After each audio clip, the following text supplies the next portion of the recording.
Yeah? Yes, we are on.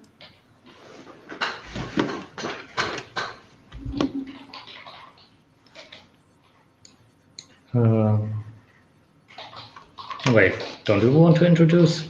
Yes, Johannes starts introducing the shared task. Well, that's good. Okay, yeah, welcome everyone to our last session of the workshop. We are now going to our shared task in conversational QA. There are 3 of us here organized together. Svetlana, you already know from the previous sessions. And we also have for the other 2 of us the images here. I hope you can match who is who. But I'm Johannes from Universität in Weimar, and then there's also Mike from Halle. We have been doing this task now, I think we started about half a year ago, and then we collected some participants, and we're very happy that now also we can get into discussion with the participants and with perhaps others who followed along, but in the end didn't have time to submit their results. What was this about? Conversational question answering, mostly based on the data set that Svetlana collected during her internship time at Apple. You can read this also in the paper that they now published this year at NAACL. And this idea is we have lots of conversations, these so question answering conversations where we have people asking something, getting response, asking something based on what they saw, and so on. But it's a continuous stream, yeah? It's not like every turn is a new question on its own, but they are referring back to what they have already seen. That's the conversational part of this. It was still collected in a static fashion because doing this online is very hard. But so we had like these question and answer pairs. You can see a bit here also, like here's a tell me about Tesla, and then we have an answer, but there's also this a human rewritten question based on what happened before in the conversation. As you can see here in our data set also we had, first they started about what are pros and cons about electric cars. And so here it is now clear for someone who followed the conversation along that when they are talking about Tesla, it's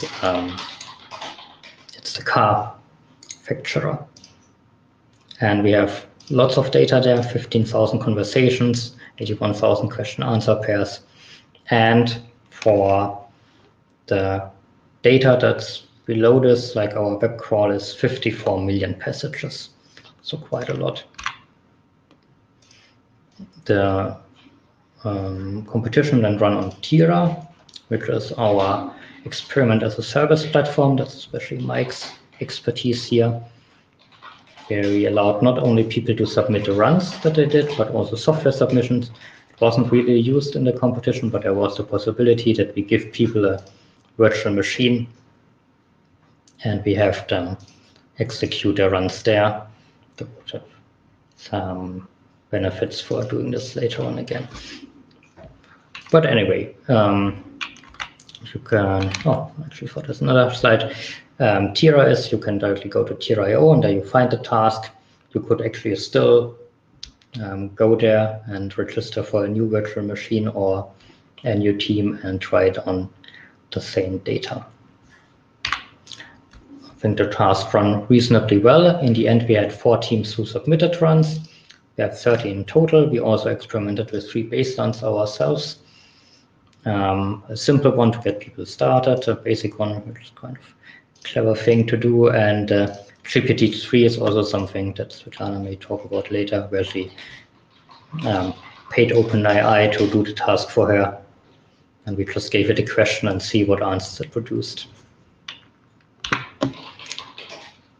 This is how it looks like in the Tira interface, but we actually have also prettier tables later on. But just so the interesting part about this slide that we introduced, so Johannes provided a simple baseline which is a retrieval-based baseline, and and there was a simpler approach we're going to talk about that outperforms the results. So this is the official results that we have just using the standard metrics we also had in the paper. So we did a bit more with evaluation. We tried a lot of different evaluation metrics for question answering that were proposed just recently, like transformer-based models. And we also ran a human evaluation on top. So these are preliminary results, and so we are excited to first learn more about the approaches that teams proposed, and then share the official results with you. Yeah, actually, there's the baseline slides. Right. So the basic baseline clever idea was simply using the question as the answer, and the interesting part that it outperformed the retrieval-based baseline that actually took time to design. And then GPT-3 outperformed all of them, but without coding, but paying $50 to OpenAI, which is a great deal. But next slide. Yeah. Right. So the teams were running anonymously, and we asked everyone to pick an Android of their choice. So I'm not sure you looked up actually who you picked, but that was a great choice. So we had teams. The first team is called Rachel, and it stands for Serial Killer Android Miss Bloody Rachel. So that's on the right.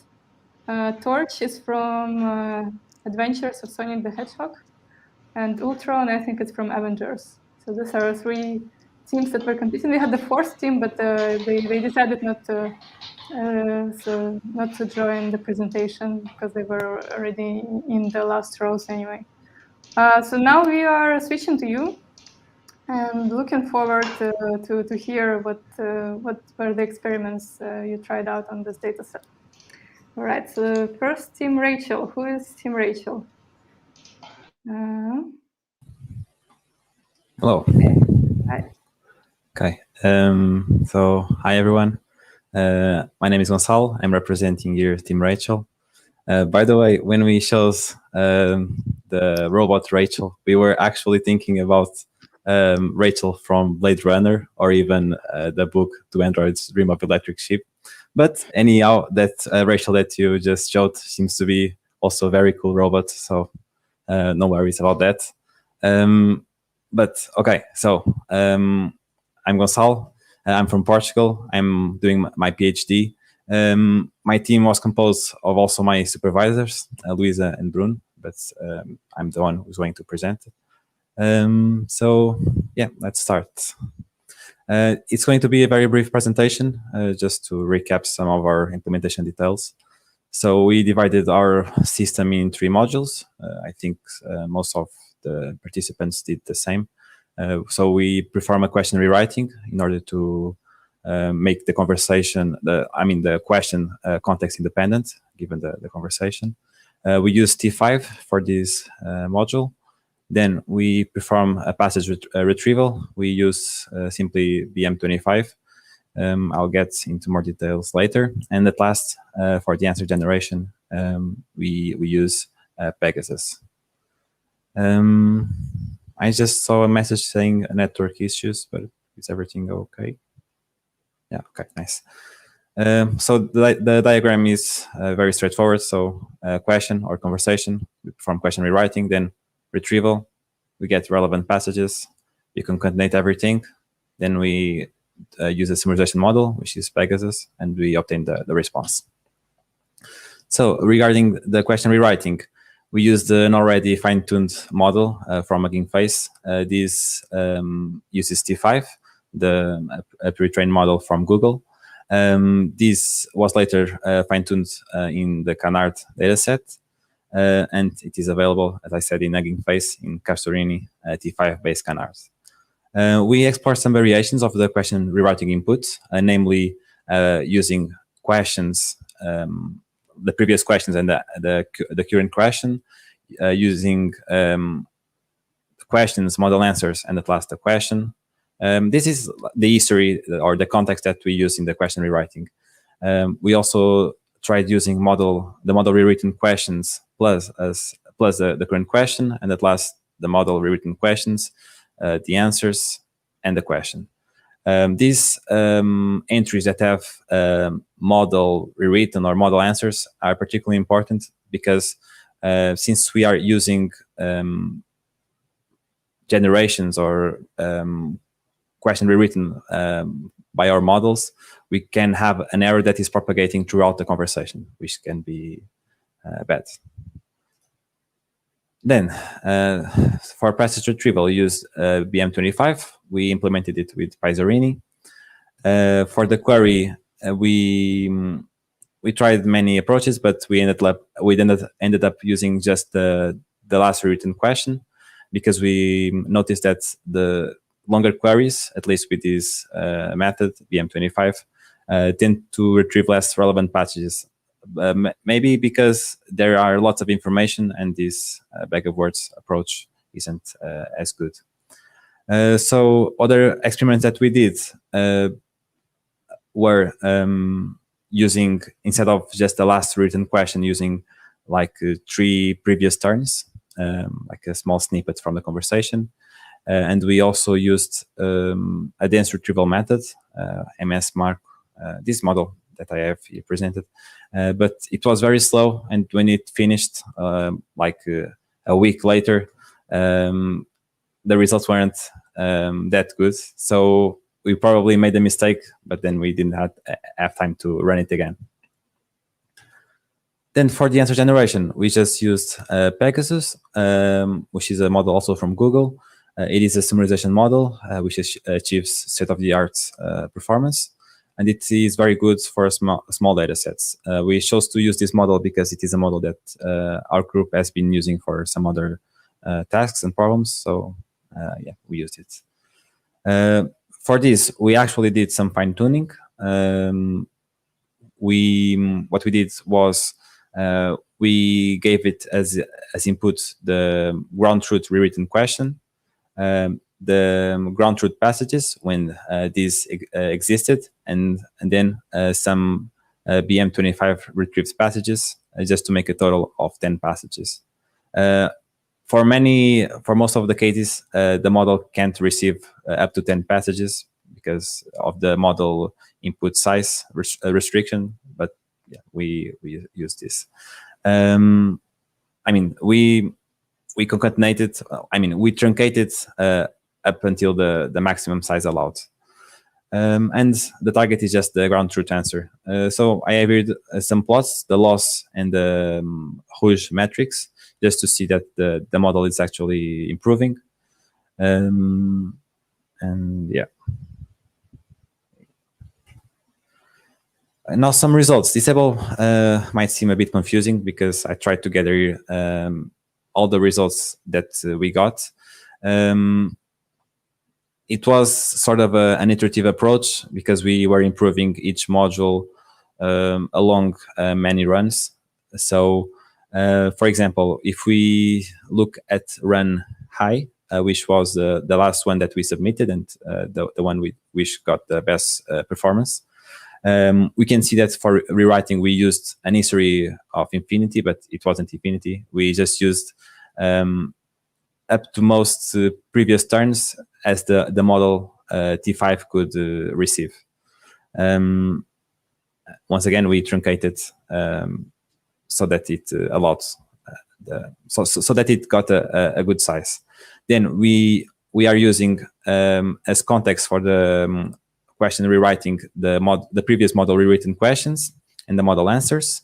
And I want to warn again that this can be bad because it can propagate previous errors. Then for the retrieval, use BM25 with just the rewritten question. And then for the generation, we use Pegasus, which was trained for 10 epochs, as I described previously. It was trained on truth rewrites. We also used the no repeat n-gram, which is a parameter from Hugging Face. And then this was the one that got the best results. But it is interesting to notice that although it got the best results in the F1 metric, it didn't get the best results in, for example, MRR or even exact match. So this requires some further research and looking about the samples, because even if some modules are not the best, the generation achieves the best results. So so conclusions. We focused a lot on question rewriting, specifically the many variations that we addressed. It seems very important because it has the job of incorporating all the past history in the current question. And since it is the first module, and we only use the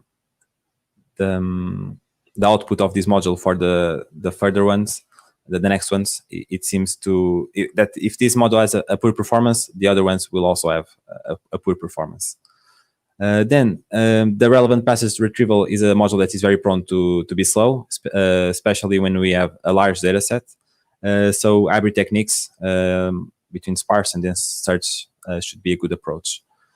Future work that we are considering is to fine-tune the question rewriting module. We can even try to switch T5 and use Pegasus instead, so that we use Pegasus for the rewriting and the generation.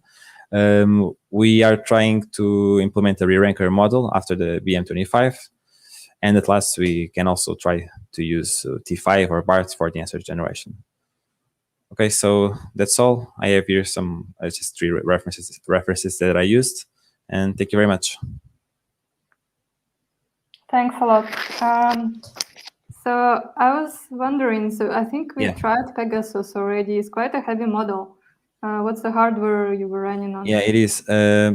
We ran it in a GPU with 24 gigabytes of memory, and the batch size that we used were only 3 samples, because we are using an input size of 1024 tokens. So yeah, you are right. It is a very heavy model, but yeah, I got lucky and I was able to use this large GPU. But you had to cut our passages. I think they're also longer. So you took only the beginning of the passage. Yeah. So the input side, the input sample is constituted with the question, the rewritten question, and then followed by the passages. When we perform the retrieval, we retrieve like 10 passages, and then we just concatenate them, and then we truncate after 1024. From what I saw, this corresponds about to 2 or 3 passages. So a re-ranking module would possibly be very good for this. Since we are not able to input many passages, this re-ranker model would be good to choose the best ones. Okay, we have a question from the audience. Yeah. How does answer generation compare with the span classification? I think span classification means the extractive QA approach. Okay. Did you try extractive QA? We didn't try extractive. Actually, I had a note about Pegasus. Let me just go back. Okay. Pegasus actually stands for abstractive summarization, but what we noticed is that it tends to have a very extractive behavior. Many of the generations that we get with it tend to be like copies of some segments of the text. But yeah, this to say that we are generating answers that are very similar to extractive approach, to an extractive approach, but we didn't try extractive approaches. I have another question. So yeah, you were using T5 for your writes, and you could use also T5 for answer generation with the same sequence to sequence. Yeah, exactly. We decided to use, so when we started this shared task and our approach, we didn't start with question rewriting. so our first submission didn't include the question rewriting. And then we were using just Pegasus for the answer generation because we had a previous work where we did some similar a similar problem. We actually used the COCA dataset. I don't know if anyone knows, but yeah, we were using Pegasus, and then we got this short task. We started also with Pegasus, and then we introduced the question rewriting. But due to time constraints, we weren't able to fine-tune Pegasus for question rewriting. So we just used a model from Hugging Face. But it would be very interesting to use the same model both for rewriting and generation. We could, instead of decoding and then decoding again, because we get the output of the question writing module, which is a tensor. We have to decode it, then perform the retrieval. Decoding, just pass it from input IDs to text, and then we have to encode the text again. And it would be very interesting if we could just pass the output of rewriting to generation without even having to decode and then encode again, because we are using the same model. And even if we but for your ranking, you're using T5. Then also T5. For rewriting, we are using T5, and for generation, and for retrieval, what do you use? Retrieval, we are using BM25. Yeah, exactly. So you cannot. Yeah. Okay. Yeah. We have to decode it. Yeah, we have to decode it once. But I mean, okay, we wouldn't have to encode it again. Okay. Hold this idea. So let's move to the next team. We are just going alphabetically. And okay. Thank you very much. Thank you so much for presentation. The next team is called Torch. Torch is presented by Clement. Hi, Clement. Let's pull your slide. So we need to unmute you. Test. Maybe you need to press a button on your screen. Yes. Oh yeah. So this team is made of Community Pass and Ivan Sekulic from Università della Svizzera Italiana. I'm a master's student and Ivan is a PhD student. So a quick overview of the steps. So for the question rewriting, we use a GPT-2-based model. Then for the retrieval, we use BM25. And then we have another step, which is passage ranking, to select the 10 most relevant passage of the 10 most relevant retrieved passages. And then this is the most innovative part, is a T5-based model for the answer generation. So I will go directly to T5. So we find T5 to generate the answers, and our strategy was to take the 10 most relevant passages and then feed into the T5 model the question concatenated to the passage to extract the answer, always training with the labels. And then once you have retrieved these 10 answers of the 10 most relevant passages, we concatenate them and we pass them through another T5 model, which was trained separately, to generate a final answer in order to gather the information of all 10 most relevant passages. So here's a quick scheme of what we aim to do. As you can see, we have the most relevant passages. And then we concatenate them to the question we write, and we use T5 to generate the answers for each of these passages. And then we use another T5 model to generate the final answer. During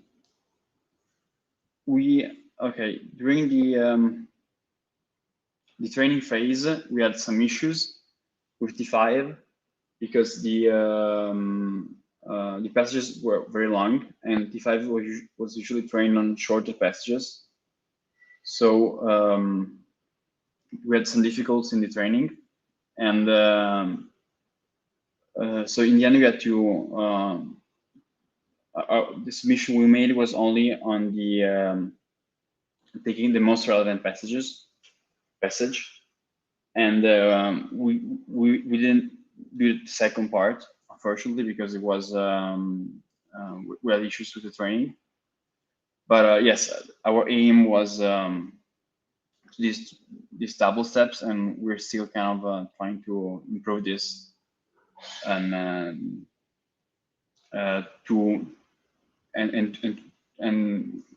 we're trying to try to figure out better hyperparameters to trying to see if we can do the training with the full steps. Yes.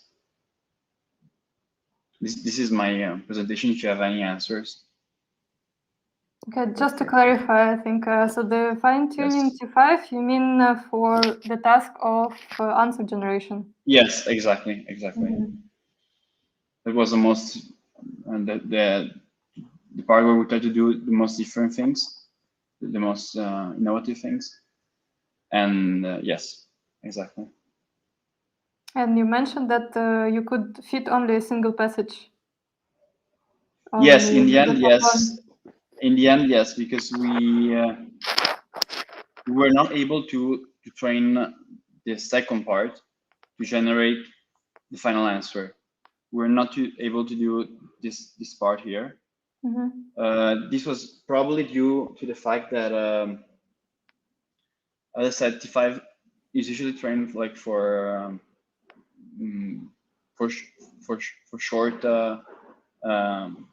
short piece of text, and when we concatenated all these answers together, we were not able to do the training properly. And this was because we didn't have enough resources, or like what exactly was the... Maybe it was also a problem of resources, but maybe it was also a problem of hyperparameters. But we tried many combination. But when we got to the second part, we had a problem with the loss. Loss was not going down, and we tried many different things, but unfortunately, we're not able to do the second part.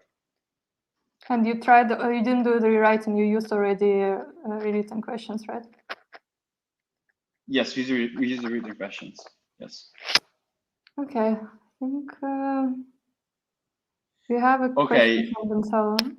So for the first part, I think that the maximum input size was 296 tokens, if I'm not wrong. So we also had to cut apart a piece of the passage, because otherwise it was too long. And yeah, I think this was a limit of our system, but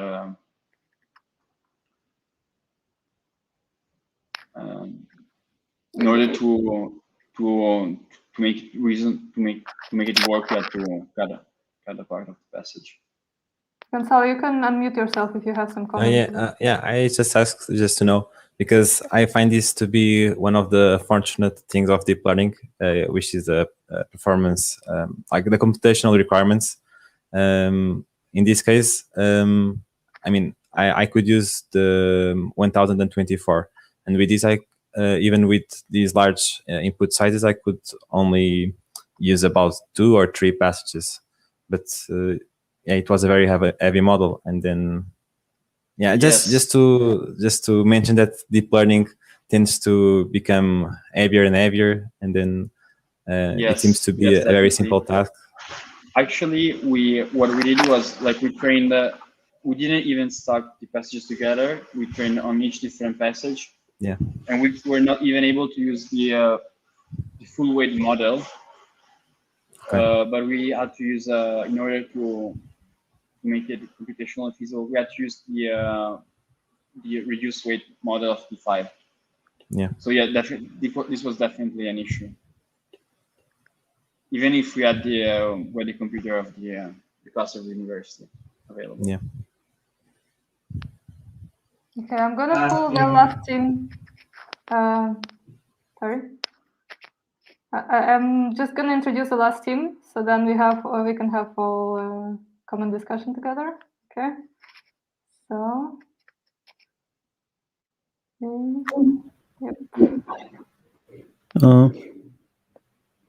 Yep. Should I? Yeah. Should I start? You should start by introducing yourself. Who is Team Ultron? Yeah. Hello everyone. So we're Team Ultron. We are from UVA, and this is our team. So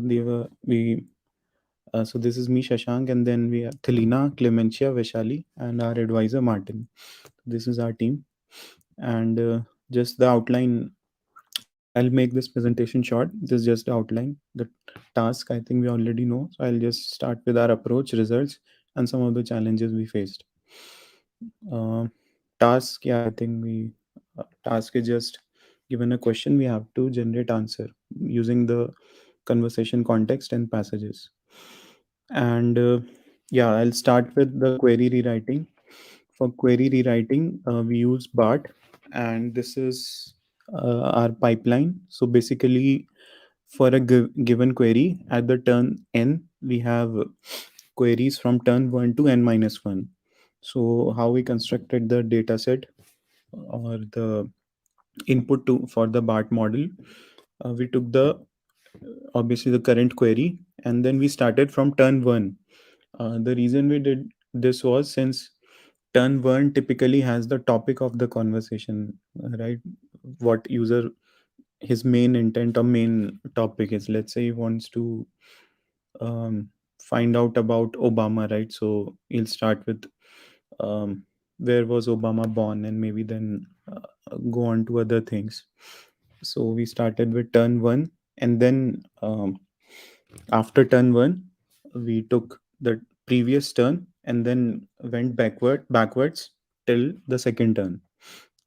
So this is how the input was constructed, and then we fed this to a BART model, which is sequence to sequence model, and trained it using a parallel corpus, right, which was provided in the training data, where the right side is the rewritten query. And now for the answer generation. So we had two approaches. One is end-to-end approach, which is RAG based. Since RAG is end-to-end model, so one of them is end-to-end RAG, and the second one is a module based, similar to what the first team, those guys did. And so this is our pipeline.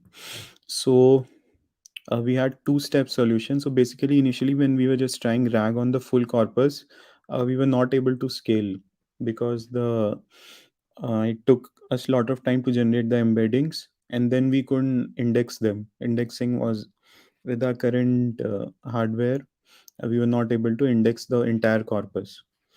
So what we did, we used a filtering step. So basically, for each question in the turn, we took BM25 top K passages, and we repeated this for all the turns. And whatever the result we got, or the resulting corpus, we used that, we fed that to a RAG model. So this is the first step, where we filtered using BM20 top. We tried two K settings, top 10 and top 100. And after this, we have the filtered corpus, and then we feed it to RAG. And for the passage retrieval part, we tried two models. One of them we just tried the whatever pre-trained model comes with the RAG, and the second one we fine-tuned RAG. So yeah, this was our pipeline. And yeah, one more thing we tried, instead of the corpus provided in the challenge, we also experimented with Wikipedia corpus. So why we did that? Because the corpus is smaller than the corpus provided by the challenge, and its index was publicly available. So we thought that with Wikipedia index, most of the informational questions will be answered, like who is the Prime Minister of India, or I mean just which is the capital of US. I mean something like that, because these kind of information is already present in Wikipedia. So we just use Wikipedia corpus instead of instead of indexing the challenge, the corpus provided with the challenge. And yeah, so now coming to the results. So we computed the route score for query rewriting on our own. So this was, we got 0.7 routes. These we computed ourselves, which was better than baseline. And yeah, this is our result for the final answer generation. And as you can see, I think this also expected. RAG model with fine-tuned DPR performed the best for us. And that was with BM25 top 10 corpus. With top 100 corpus, we saw a performance drop, as you can see here. We suspect mostly because with top 100, we have more maybe relevant passages in the last, I mean, let's say last 50 passages per query that might be relevant. So top 10 worked well for us. So that is our best performing model. And the first model actually, that is BART based model. So what we did, we just retrieved just one passage using BM25 for the given query, and appended it with the current query and feed it to a BART model. But that performed very low. So yeah, I mean, a modular approach didn't perform very well for us, but the fine-tuned RAG one was the best. And yeah, these are some of the challenges I faced. As I mentioned, the passage size was I mean, we were not able to scale embedding, creation, and indexing the corpus. And the answers were also, the passages were also very long, so that created problems. If you so we also tried with BART, top 10 passages, that is appending top 10 passages with the query, but due to the length of passages, most of them were, I mean, truncated. So practically, I mean, these models truncate after some X number of tokens. So this was so these are some of the challenges. And yeah, thank you. Thank you for the presentation. So clarification, so you didn't manage to embed the whole collection in the end, or did you? Sorry? Did you embed the collection that was provided with this data set? Yeah, we were able to generate embeddings, but index with using files, and that we were not able to create the index. That was, yeah. So what did you retrieve then, except for Wikipedia? So we use BM25 then for for RAG, we filtered the corpus using BM25 and then indexed that. That was, I mean, manageable after filtering. But the original corpus we couldn't filter. I mean, we were not able to index. I'm gonna pull the other teams so that they can ask you all the questions to make sure we all. Yeah. We all on the same page. Yeah, Thelina also is there. I think you can. Yeah, I'm here, Shashank. Okay. Yeah, so can other teams comment on these problems with embedding the collection we provided? How to get it embedded in the dense retrieval index? Yeah, I also tried to get a dense retrieval index, but it was also very slow. And I ended up also using BM25. The dense retrieval that I performed, I think I also used about 8 GPUs or something, and it took 1 week to finish. But then the performance, it wasn't that good. And as I mentioned, there was probably a mistake that I did, but I didn't have the time to fix it. So I just ended up with BM25. Yeah. And so there are two issues there when you try to index such a large corpus. The first one is generating the embeddings, but that you can parallelize quite easily, assuming you have a lot of GPUs.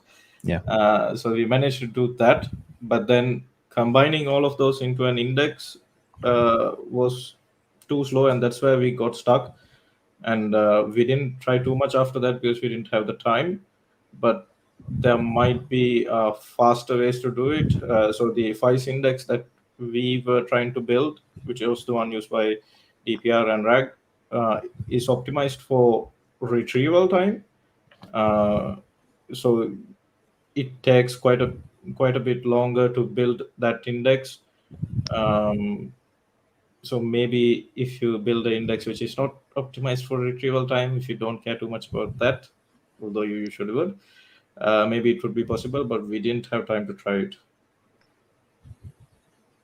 Clement, did you also try dense retrieval on this reason?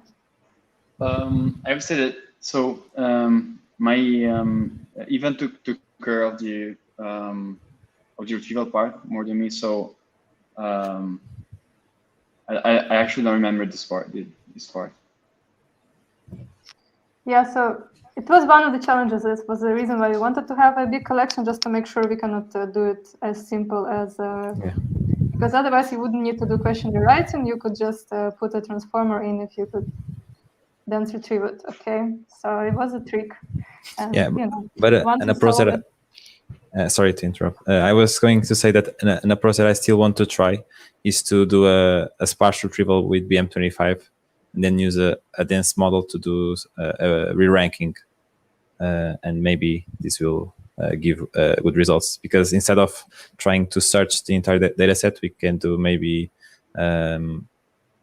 just query 100 hits and then do some re-ranking with a dense model on just those 100, and this probably is faster, and we can get the advantages of a dense model. But for your ranking, you don't really need the index. You don't need an index, exactly. Yeah, exactly. Yeah. Surprisingly, we had worse results when we used top 100 from BM25 rather than top 10. There could be other reasons for that. Because we were using RAG, which is end-to-end. Maybe having too many options makes it harder for the model to learn. I'm not sure why that happened, but BM25 top 10 was significantly better in our case. Yeah. Is someone following track, deep learning track? Because I think they also made larger collection this year. I think the results are not out yet. Maybe October, November, they have the conference. So basically, it's not conversational per se. The task is just about scaling, right? Scalable retrieval, scalable dense retrieval. Okay. Maybe we can also stay a bit on this. I found it very interesting that you then try to go with Wikipedia. So what do you think? How many of the questions can be answered from Wikipedia, the ones that we had? So it didn't perform as well as the BM25 top 10 filtered corpus.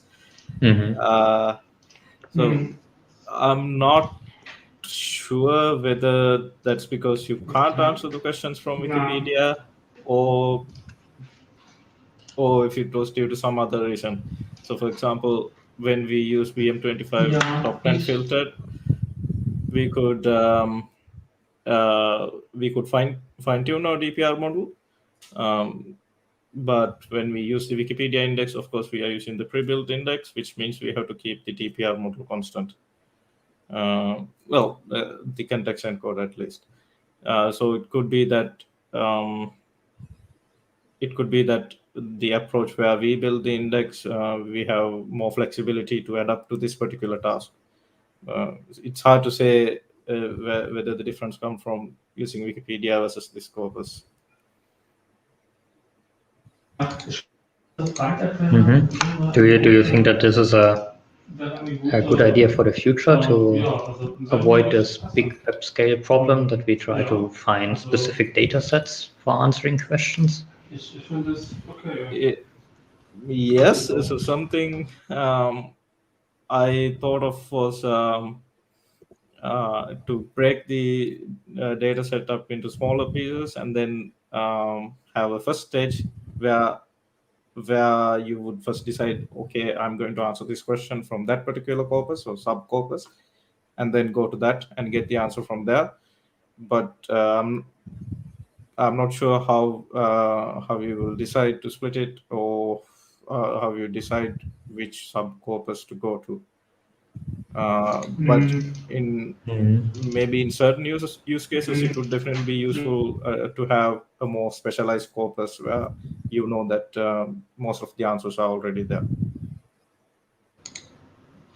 Yeah, maybe also from the others some comments on this. What do you think, Gonzalo, Clement? Yeah. Sorry, I was reading the conversation. No. So the question was with regards to having specialized data sets for some questions, like that you analyze the question and choose a data set which likely contains the answer. The clustering question. Okay, yeah, that would be good. I also wanted to mention like a very recently work that I read, which performs some pruning on the data set. In order to remove some redundant passages. This could also be good to avoid having very large data sets. And in this work, besides pruning, they also do... okay, they have a small fully connected network just to decide when do they perform the retrieval step or they don't, because some answers can be very simple to answer and not require the retrieval. I found it very interesting because this retrieval step was usually the heaviest one to perform. So we could have some clustering method that it would almost be like a way to index our data set through clusters. But we can also try to reduce the size of our data sets. We could, like I said, prune some redundant information, or even not even performing the retrieval step. Yeah, it was an interesting work. I can then just send the archive link. But I found it very interesting, the approaches. I'm just going to ask a question from the audience. So the question is why all of you picked the generation models. Extraction models probably easier to train. Why did you do generation? Okay, good question. I chose the generation because I sort of answered it in the YouTube comments. When we generate, we can adapt our answer to a conversational scenario better, because when we query from a data set and we just retrieve the answer, the answer can have the information that will answer the question, but if we just use that answer, it might seem a bit off given the question. And since the generation is conditioned on the question and it is able to do this abstractive generation, it just is grammatically better, and it seems more natural. Okay. Yeah, I agree. I agree. Like, if you only use extraction, you will not able to reproduce a conversation between human. It's going to be very, very, very different. Okay. Okay, let's do the following. We just finish our slides to announce the winners, and we can still chat afterwards. There is a space in the Gather Town, so we can all discuss. The only thing I wanted to ask if anyone is planning to open source the code of the experiments they did, or write a report or a paper. Yes? Yeah. Yes. I was actually trying to write a paper for ECIR, but I wasn't able to write it on time. But now we are aiming for the short paper. So in the following days, I will probably release the code. It is on GitHub. So I just have to organize the code, and then about like the information and the technical reports, I can also do that in the next days. Sounds great. All right, then I pull you all back and we finish with the slides. Okay. I need.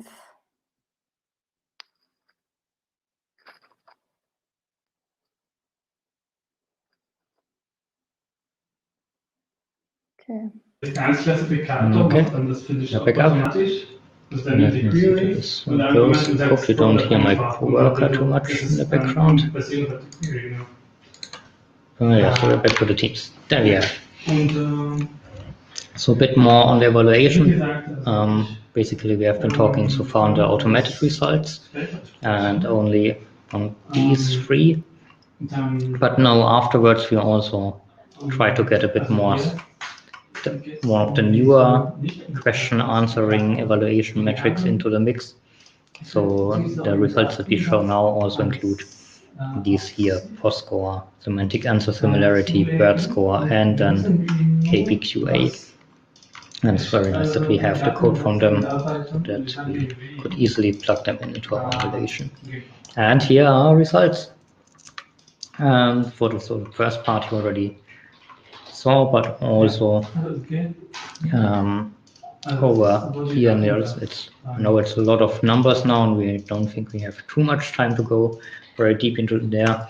But you see that the single metrics not necessarily pick the same runs from the same teams. And we see in general that in the version where we don't have the human rewritten questions, but the normal questions, that's something that the special team Rachel worked on, while the others only submitted 2 runs.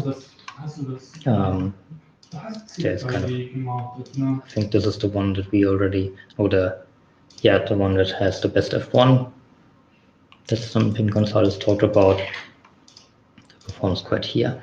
Something I want to point out is that, like the unpublished result of Team Ultron actually would have won here, because you said that you have reached a huge R of 0.7, so actually you would be here on the best place, unfortunately.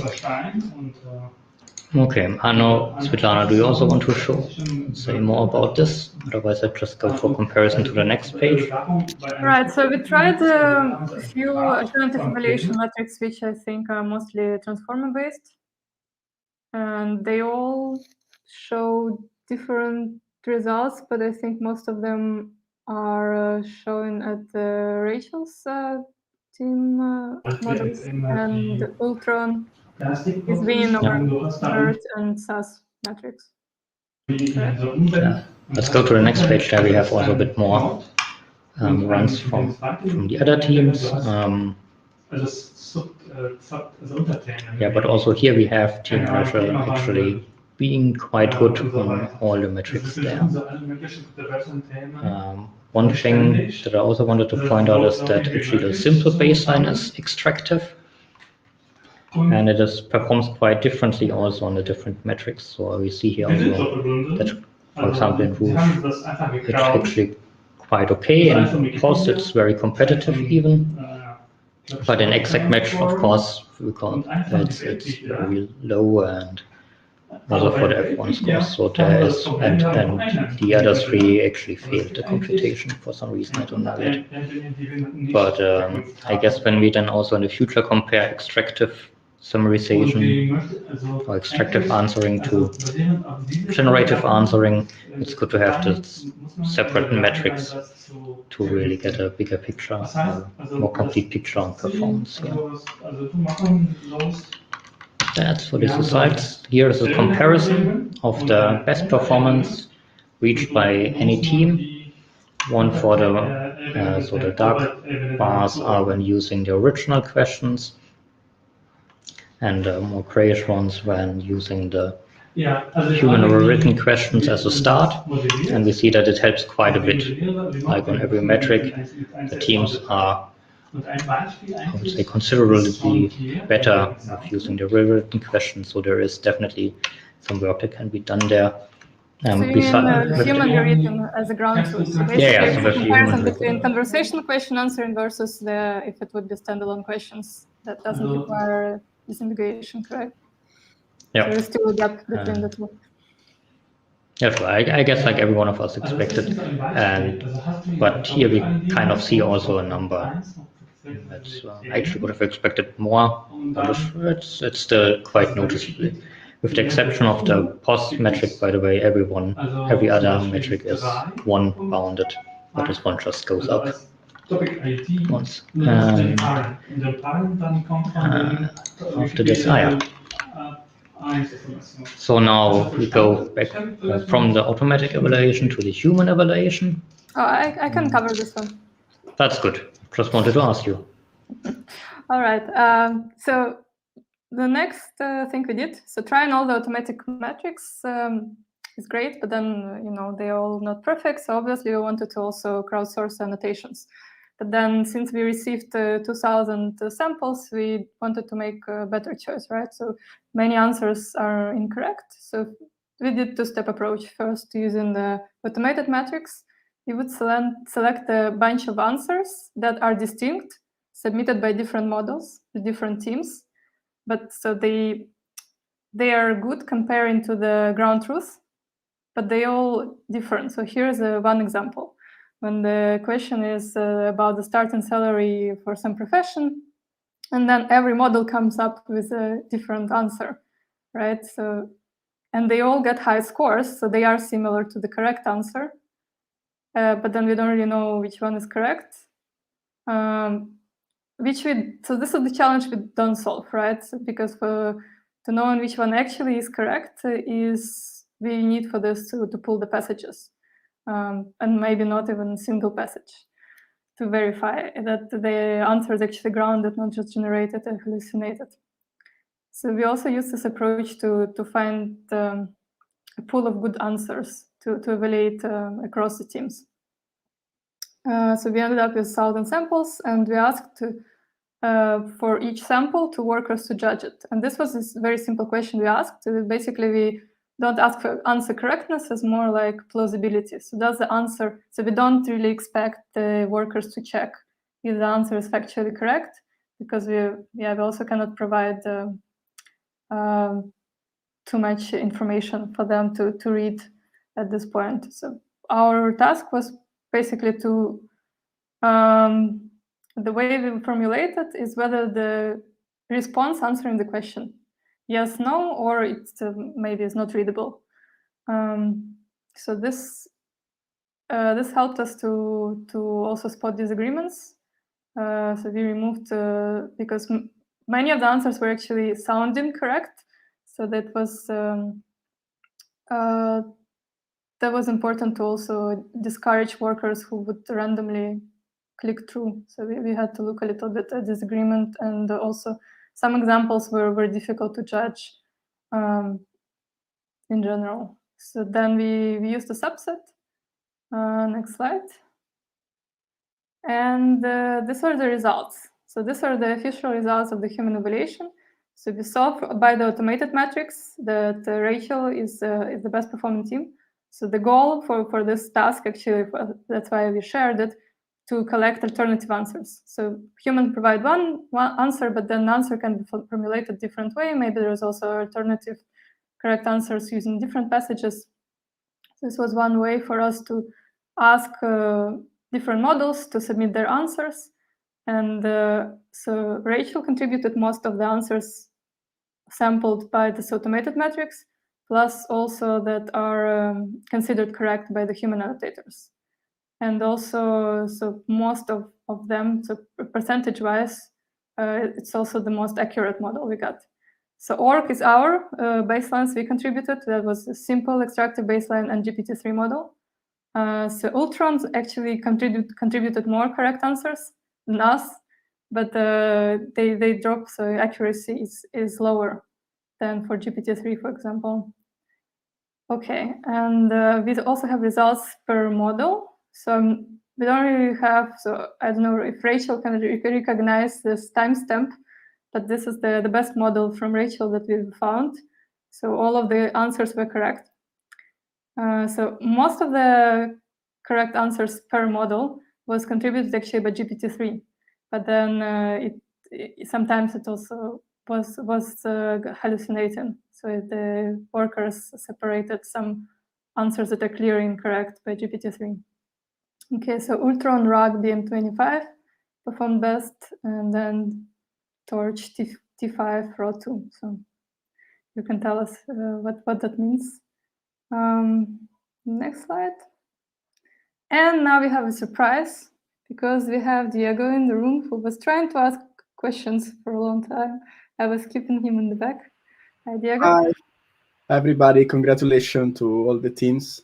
Can I announce the teams, Svetlana? Yes, please. Okay. So the first team, the gold one, is Rachel, as we just seen.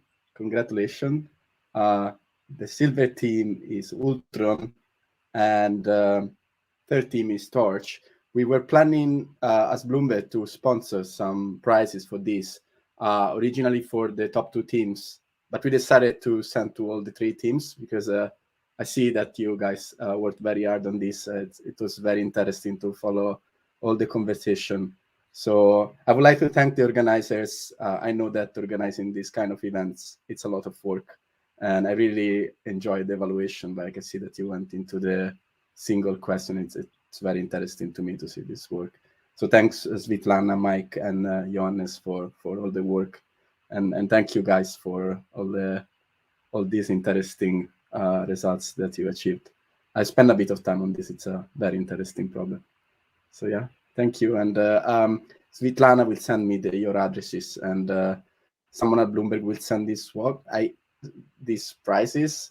I spoke with a guy, told me there should be some, hopefully some t-shirts or some hoodies like this one with Bloomberg logo. And then there could be some water bottles or umbrellas. Umbrellas are really good. I hope they send, because I use it all the time. So yeah, congratulations. Thank you very much. Make some noise. Thank you. Thank you. Yeah, I can share the link to the Gather Town, and then you can continue discussing, just making sure you can all reproduce. But then if Gonzalo is sharing his code, then we are all getting the best results after he's publishing his paper. Yeah. I mean, the system is very simple because it is modular. It's just T5, BM25, and then Pegasus. And maybe the challenges is actually training the last model, the Pegasus. But yeah, I will share, and I can even share the checkpoint in Hugging Face. I just had a question regarding the human evaluation. The questions that the workers were able to read, were they the truth rewritten questions, or just the original questions?